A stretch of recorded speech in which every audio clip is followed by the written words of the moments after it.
छत्रपती संभाजीनगरमध्ये इम्तियाज जलील यांच्या वाहनावर हल्ला करण्यात आला। नाराज कार्यकर्त्यांकडून जलील यांच्या वाहनावर हल्ला करण्यात आला। जलील यांना वाचवणाऱ्या समर्थकांना सुद्धा मारहाण करण्यात आली। तर गुंडांना भाजप आणि पालकमंत्र्यांचं संरक्षण आहे। इम्तियाज जलील यांनी सावे आणि शिरसाट यांच्यावर निशाणा साधलाय।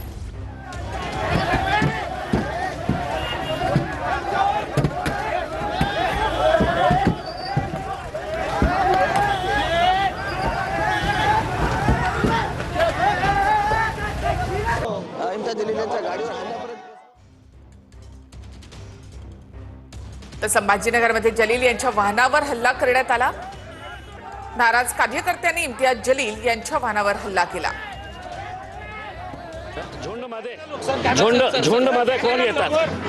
झुंडमध्ये आले होते आणि त्यांना असं वाटलं की पुढची जे आमची रॅली आहे जे आता आम्ही करत आहे ते इम्तियाज जलील करणार नाही, आमच्या पार्टीचे जितके लोक आहे ते घरी बसणार आहे करके मी पोलिसांना सांगितलं की मी पुढे चाललेला आहे, माझी रॅली आहे ते मी रॅली करणार आहे करके आता मी करत आहे।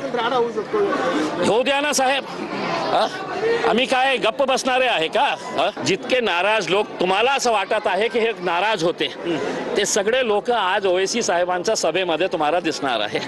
सगळ्यांची नाराजगी तक्रार केली आहे, कायदेशीर कारवाई केली? पोलिसांना सांगितलेलं आहे की मी तक्रार नाही, तुमचे पोलीसवाले होते, तुमच्या पोलीसवाल्यांच्या अंगावर ते धावून आले होते, धक्काबुक्की पोलीसवाल्यांना पण करत होते। आता तुम्ही काय करणार आहे? आम्ही वाट बघतो।